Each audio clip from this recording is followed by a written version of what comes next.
Здраво на сите, тука е Данов и денеска сакам да се вклучам чисто да споделам неколку збора за вас во поглед на тоа што се случува денеска, односно е денот на LGBT парада, јуни е месецот на LGBT, на геј, лесбијан, бисексуал, queer и така натаму и така натаму, трансджендер и така натаму. И се вклучувам од една спротивна контрастна страна, од страната на верник кој што го следи Исус Христос, кој што има сосема спротивно мислење од тоа што го прават они.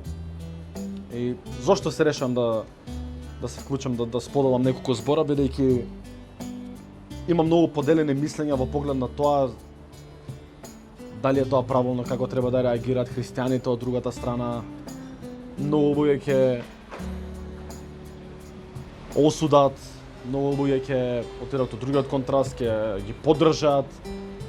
Секој си има право на свој глас, нели, така натаму и така натаму. Но јас имам едно лично искуство кое што пред нецели 2 години јас видов еден извештај, случајно дојде во допир еден извештај, нема да кажам од каде, преку кого и зашто, каде што беше представен финансискиот извештај за финансирање на LGBT движењето во Македонија. Нема да кажам конкретни детали, тоа броеше милиони во евра. И за тоа знам дека нешто не мириса, дури и надвор од христијанска гледна точка, нешто ми не мириса тука. Мириса на пропаганда. Мириса на нешто што во позадина се крои. Но од друга страна, Господ е тој кој што има контролата над се. Господ е тој кој што ги дозволува сите тие работи. Во Стариот Завет, во Библијата, во Вавилон луѓето отидоа до крај, сакаа да бидат самите богови, но Господ ги сотра. И луѓето денеска, секој поглед, не само LGBT, но еве еден повод за да искористам да снимам видео, да споделам неколку збора, одат луѓето кои што се во тој мајндсет, кои што се во тоа внесени, одат против Божјата креација, на тоа не можеме ние да им го докажеме, бидејќи поаѓаме од различна перспектива, од различна стартна точка. Ние веруваме во Библијата, ние сме го искусиле Божјото присуство, ние веруваме во Исус Христос, но они од таа страна не го познаваат Исус Христос лично, не ја читат Библијата, не го признаваат Господ, не признаваат воопшто дека постои некој.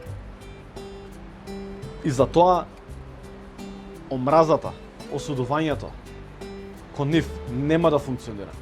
Не функционирало и никогаш нема да функционира. Омразата на ранлива категорија на луѓе, пошто нив ги LGBT, геј, лесбијани, така натаму, сите тие групи, подгрупи се ранливи категории на групи сметани во нашето општество и заради тоа се форсирани толку многу.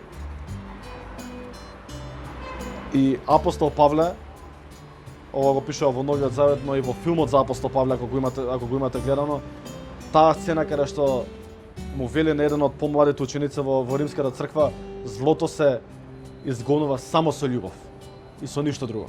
Само со љубов, само со љубов. Таа радикална љубов која што Исус Христос ни ја пружи нас на крстот. Бидејќи, да, точно, треба да го ставиме злото на виделина и треба да препознаеме што е од Бог, а што не е од Бог, а тоа што не е од Бог е грев. Треба да препознаеме дека одењето на маже со маже, жени со жени, менувањето на својот изглед, што јас сакам да бидам, не е од Бог тоа. Не не создал Бог така. Бог има дизајн по кој што не создал. И ако ние одиме против тој дизајн, се наштетуваме сами на себе, не му преме лошо на Бог. Се наштетуваме сами на себе, он не губи ништо, ние губиме се. Но заради тоа е потребна љубовта, бидејќи Исус не дојде да не тепа со стап, не дојде да не фрла камења со стап, бидејќи ние бевме грешни. Ние сме се уште грешни. Нас не треба истата љубов, истата милост и истото опростување како што им треба на нив. Истото опростување, бидејќи мал греф и голем греф исто. Дали јас сум излажал или они тоа го направиле, у Божјите очи сме паднале под Божјата слава и ни е потребно опростување, ни е потребен спасител. Затоа треба да пристапиме со љубов, радикална љубов, Христовата љубов, бидејќи само таа може да го промени човечкото срце.